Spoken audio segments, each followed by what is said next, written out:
Hello dear students, good morning. आज मैं आपको कंडीशनल सेंटेंस बताने वाला हूँ। और कंडीशनल सेंटेंस में भी बहुत ही खास चीज़ है, वो है प्रेजेंट इंडेफिनिट और फ्यूचर इंडेफिनिट के कॉम्बिनेशन से जो क्वेश्चन आता है। और एग्जाम में जो क्वेश्चन आता है, कॉमन एरर हो या रैपिड फिलर हो, तो उसमें प्रेजेंट इंडेफिनिट टेंस और फ्यूचर इंडेफिनिट टेंस के कॉम्बिनेशन वाला जो कंडीशनल सेंटेंस है वो सबसे ज़्यादा आता है और लगभग आता ही है। एसएससी मेंस की बात करें तो एसएससी मेंस में जो है क्वेश्चन इससे बार बार आता रहता है। और इसके अलावा ये आज का जो क्लास है एयरफोर्स, नेवी, सीडीएस और एनडीए के लिए भी काफ़ी इंपॉर्टेंट होगा।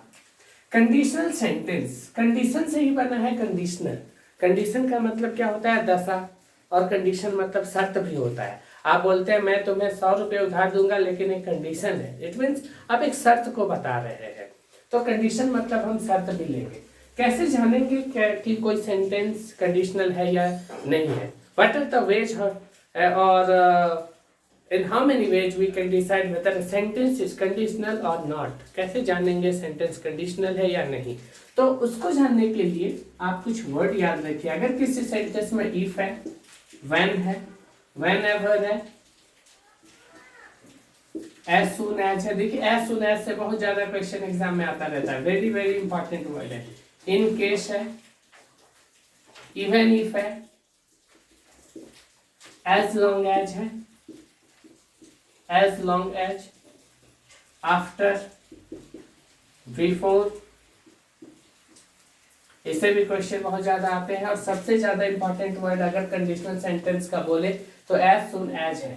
if का मतलब आपको पता है, if का मतलब होता है यदि या तो अगर, when मतलब जब, whenever जब भी या जब कभी भी। whenever मतलब क्या होता है? जब भी या जब कभी भी। as soon as जैसे ही, as soon as जैसे ही। जैसे हम लोग बोलते हैं ना, जैसे ही वह आएगा मैं उसे पकड़ लूंगा, तो जैसे ही। इन केस अगर कहीं, अगर कहीं। इवन इफ भले ही, भले ही। एज लॉन्ग एज जब तक। आफ्टर मतलब आपको पता है किसी के बाद, बिफोर किसी के पहले। तो dear students, in any sentence if you find these words, किसी भी सेंटेंस में अगर आप ये वर्ड पाते हैं, then that sentence will said to be conditional sentence. तब उस वाक्य को हम लोग क्या बोलेंगे? कंडीशनल बोलेंगे। अब सवाल उठता है कि एग्जाम में जो क्वेश्चंस आता है बैंक में, एसएससी और एनडीए, सीडीएस वगैरह में, एयरफोर्स वगैरह में, तो इससे कैसे आता है? तो इसको समझने के लिए आपको मैं फिर से एक चीज रिमाइंड कराना चाहूंगा। वो चीज क्या है? बी का, बी जो वर्ड है, ये जो बी है, बी हेल्पिंग वर्ब का ही फॉर्म है और बी में ही आता है इज एम आर। इसका एक छोटा सा चीज और आप समझ लीजिए, फिर आगे आपको समझना आसान होगा। तो कंडीशनल सेंटेंस, जब किसी सेंटेंस में ये वर्ड आ जाए तो वो कंडीशनल होगा। अब आपको मैं बताना चाह रहा था, ये बी का जो रूप है वो है इज, एम और आर। आपको मैं ये भी बताना चाहूंगा, बी जहां लिखते हैं वहां पे आप बिकम भी लिख सकते हैं। बिकम मतलब होना, या बी मतलब होना। चलिए ये चीज आपका क्लियर है। अच्छा, एक चीज और आप समझिए, फिर मैं रूल में आऊंगा। अभी जो चीज मैं आपको समझाने वाला हूं वो क्या है? कंडीशनल सेंटेंस का प्रेजेंट इंडेफिनिट और फ्यूचर इंडेफिनिट में जो रिलेशनशिप है, ये दोनों के कॉम्बिनेशन से जो क्वेश्चन आता है उसके लिए मैं ये रूल लिखने वाला हूं। फ्यूचर इंडेफिनिट रूल क्या कहता है? The conditional sentence of future tense, very very important, the conditional sentence of future tense, conditional sentence शर्त वाला वर्ड, और फ्यूचर टेंस, फ्यूचर टेंस का, फ्यूचर टेंस का जो कंडीशनल सेंटेंस होता है इज ऑलवेज एक्सप्रेस्ड, वो हमेशा व्यक्त किया जाता है, एक्सप्रेस किया जाता है। एक्सप्रेस किया जाता है मतलब बोला जाता है, लिखा जाता है। तो the conditional sentence of future tense is always expressed in present indefinite tense, present indefinite tense. देखिए कंडीशनल सेंटेंस से जो क्वेश्चन आता है वो ट्रेडिशनल क्वेश्चन नहीं आ रहा। आजकल देखिए दो तरह का नया क्वेश्चन इसमें आ रहा है, वो मैं बताने वाला हूँ। और वो दो टाइप का जो क्वेश्चन है वो आपको बुक में बहुत कम ही मिल पाता है। थ्योरीज बुक में, ग्रामर बुक में तो नहीं, लेकिन क्वेश्चन सेट अगर देखें, क्वेश्चन बैंक देखें तो वहां पे मिल सकता है। तो उस चीज को समझाने के लिए आज मैंने कंडीशनल सेंटेंस शुरू किया है आपके लिए। The conditional sentence of future tense is always expressed in present indefinite tense. इसका मतलब क्या हुआ, फ्यूचर टेंस का जो कंडीशनल सेंटेंस है वो हमेशा प्रेजेंट इंडेफिनिट टेंस में लिखा जाएगा। अब फ्यूचर टेंस वाला कंडीशनल सेंटेंस क्या है वो थोड़ा आप समझिए, इसको मैं मिटाता हूं। जैसे यहां पर मैं लिखता हूं जब वह आएगा, जब वह आएगा तब मैं खाऊंगा, तब मैं खाऊंगा। देखिए जब वह आएगा, आने का काम फ्यूचर में होगा, मैं खाऊंगा, खाने का काम भी फ्यूचर में होगा। अभी हम देख रहे हैं कंडीशनल वाला हिस्सा कौन सा है, जब वह आएगा, क्योंकि जब इसमें लगा हुआ है। जब, यदि, जैसे ही ये सब वर्ड जब सेंटेंस में लगे हो तो वो कंडीशनल सेंटेंस होगा। जब वह आएगा, सिंपली हम लोग इसका ट्रांसलेशन क्या करते हैं, व्हेन, वह का ही, आएगा फ्यूचर का है तो विल या शैल लगा के आप बनाते हैं, ही के साथ will, when he will arrive या व्हेन ही विल कम, तब के लिए कॉमा, तब के लिए THEN बोलने में इस्तेमाल कर सकते हैं, लिखने में कॉमा का इस्तेमाल करना है। अगर THEN यहाँ लिखते हैं तो वो आपका एरर माना जाएगा। When he will come, मैं खाऊंगा, I के शैल, I shall eat। अभी मैं आपको बताया कि अगर शर्त वाला सेंटेंस होता है और वो फ्यूचर में अगर है तो उसको फ्यूचर में ना लिख के प्रेजेंट इंडेफिनिट टेंस में लिखेंगे। So this sentence is said to be the wrong sentence. तो करेक्ट सेंटेंस क्या होगा, इसको प्रेजेंट इंडेफिनिट टेंस में लिखना है। और आपको पता है प्रेजेंट इंडेफिनिट टेंस में सब्जेक्ट के बाद V1 या V5 होता है। तो यहाँ पे क्या होगा, व्हेन ही के बाद इसमें विल या शैल का इस्तेमाल ना करके कम, कम में एस लगेगा, सिंगुलर सब्जेक्ट सिंगुलर वर्ब, ही के साथ कम्स होता है ना। तो व्हेन ही कम्स आई शैल ईट।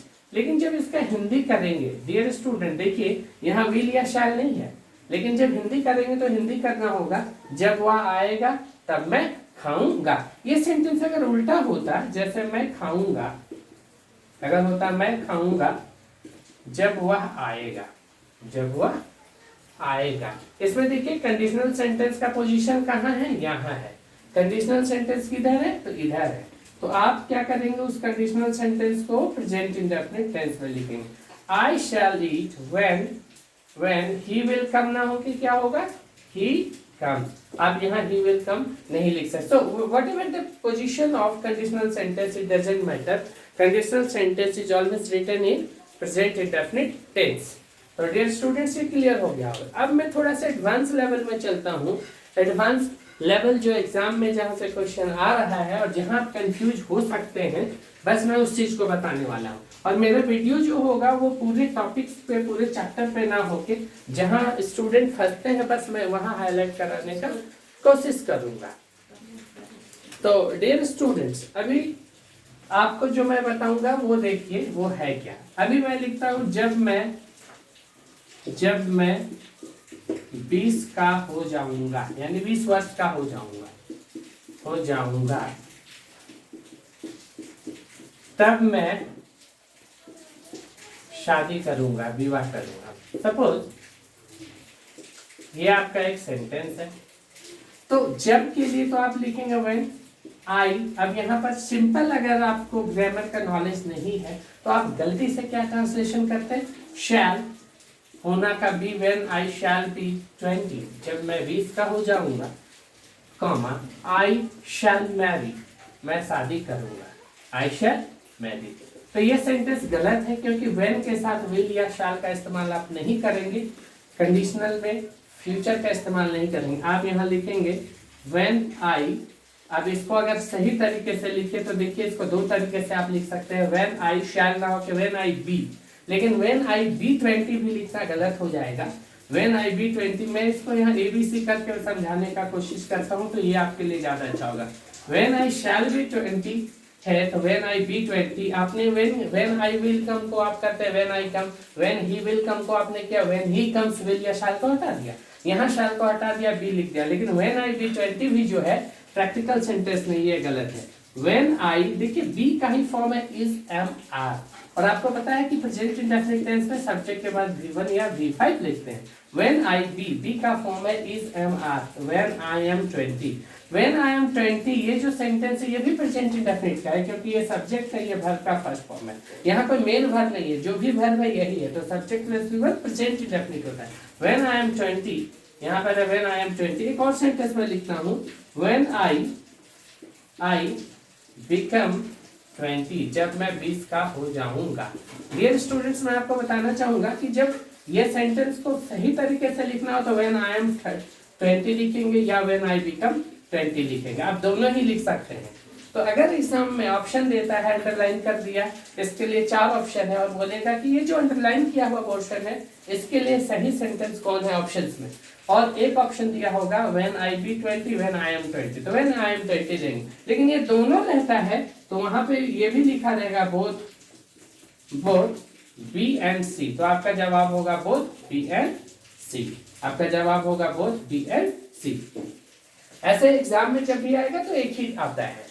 अब मैं आगे बढ़ने का कोशिश करता हूँ। ये टाइप बहुत इंपॉर्टेंट है, ये टाइप जो है यही न्यू टाइप है, इस एग्जाम में क्वेश्चन आते हैं।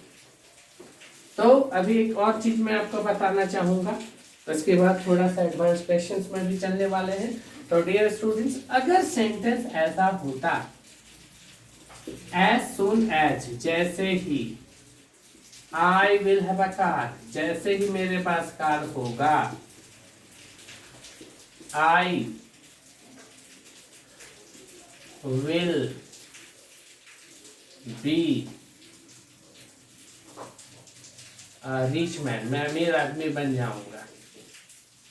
जैसे ही मेरे पास कार होगा मैं अमीर आदमी बन जाऊंगा। यहाँ देखिए एज सुन एज, ये कंडीशन को शो कर रहा है। इसका मतलब ये जो पोर्शन है आपका कंडीशनल पोर्शन है, कंडीशनल सेंटेंस है।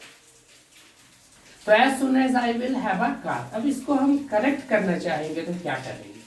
तो यहाँ पर आपको पता विल नहीं होगा, इसका आंसर जो होगा यहाँ लिखना होगा as soon as I will have a car को लिखना होगा आई हैव अ कार। लेकिन हिंदी होगा जैसे ही मेरे पास कार होगा। देखिए बाद वाला अगर पोर्शन फ्यूचर में है तो हिंदी इसका इधर वाले का भी फ्यूचर में ही करेंगे, भले वो प्रेजेंट इंडेफिनिट में लिखा। अब आप गौर कीजिए ये सेंटेंस प्रेजेंट इंडेफिनिट में है या नहीं, तो ये बिल्कुल है, क्योंकि ये सब्जेक्ट है, सब्जेक्ट के बाद गिवन है, यहाँ कोई मेन वर्ब नहीं है। आई हैव ईटेन अगर होता तो वो प्रेजेंट इंडेफिनिट नहीं होता, लेकिन I have a car present indefinite है, बिकॉज हैव के अलावा और कोई इधर वर्ब है नहीं। I have a car subject के बाद V1। अगर क्वेश्चन ऐसा होता आई विल गो देयर, मैं वहां जाऊंगा, if she will have a car, यदि उसके पास कार होगा। तो अब यहाँ करेक्शन किधर करेंगे? तो हम लोग इधर करेंगे, क्योंकि इफ के बाद she will have a car, if जो है कंडीशन को बताता है और कंडीशनल वाला जो पोर्शन होता है प्रेजेंट इंडेफिनिट टेंस में होगा। तो अगर इसको करेक्ट करके लिखेंगे तो क्या करेंगे? इफ से इफ शी विल ना होके हैव, शी हैव भी नहीं हो सकता है, शी के साथ हैज होता है, शी हैज अ कार। तो डियर स्टूडेंट्स याद रखिएगा, ये बहुत बार फिल इन द ब्लैंक्स के तौर पे भी इस तरीके से पूछा गया है, करेक्शन में भी पूछा गया, एरर में भी पूछा गया। अच्छा अगर एग्जाम में ऐसा आ जाए आई विल गो को ए बोल दिया गया, देयर इज को बी बोल दिया गया, और यहाँ पर शी विल हैव को शी बोल दिया गया, और आकार को डी बोल दिया गया। अब आपको बताना है कि किस पोर्शन में एरर है, द पोर्शन हैविंग एरर, किस पोर्शन में एरर है। तो आप यहाँ क्या कहेंगे? आप कहेंगे सी में एरर है, क्योंकि इफ जो है कंडीशन को शो करता है, इफ के बाद विल का इस्तेमाल नहीं हो सकता, प्रेजेंट इंडेफिनिट में होगा, सब्जेक्ट के बाद V1 होगा, इसलिए यहाँ पर सी वाला पोर्शन में एरर है। आपका आंसर होगा सी। OMR शीट में सी को आप कलर करेंगे, या ऑनलाइन जब एग्जाम देते हैं तो सी में क्लिक करेंगे। और अगर करेक्शन करना होगा तो if she has a car ही लिखेंगे। चलिए मैं एक चीज और बताने वाला हूँ डियर स्टूडेंट्स, यहाँ पे एक चीज और जानना जरूरी है। एक क्वेश्चन है कि if she will go they, option है विल, यहाँ पर कार भी है, विल हैव,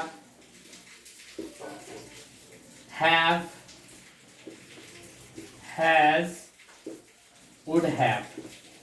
आपको भरना है, क्या भरेंगे? आपको पता है ये फ्यूचर है तो इधर प्रेजेंट इंडेफिनिट टेंस होगा कंडीशनल, तो यहाँ होगा if she has a car. तो ये जो हैज वाला टाइप है और मैंने जो बोला इफ आई एम 30 वाला, ये बहुत इंपॉर्टेंट टाइप है। आप इस कॉन्सेप्ट को अच्छे से समझ लीजिए। चलिए कल मैं आपको फिर बताने वाला हूँ प्रेजेंट परफेक्ट और पास्ट इंडेफिनिट में डिफरेंस, क्योंकि अगर ये चीज़ आप नहीं जानते हैं तो एग्जाम में बार बार गलती करेंगे ही। इसका रियल कॉन्सेप्ट समझना जरूरी है। आप हमारे यूट्यूब को सब्सक्राइब भी करें, लाइक भी करें, शेयर भी करें, मुझे अच्छा लगेगा। आप ऐसा करते हैं तो मुझे इनकरेजमेंट, प्रोत्साहन मिलेगा और मैं अपने जॉब से जब जब मुझे टाइम मिलेगा, ऑफिस से जब जब टाइम मिलेगा, मैं आपके लिए अच्छा से अच्छा चीज़ बनाने का कोशिश करूँगा, नॉलेज देने का कोशिश करूँगा। बाय।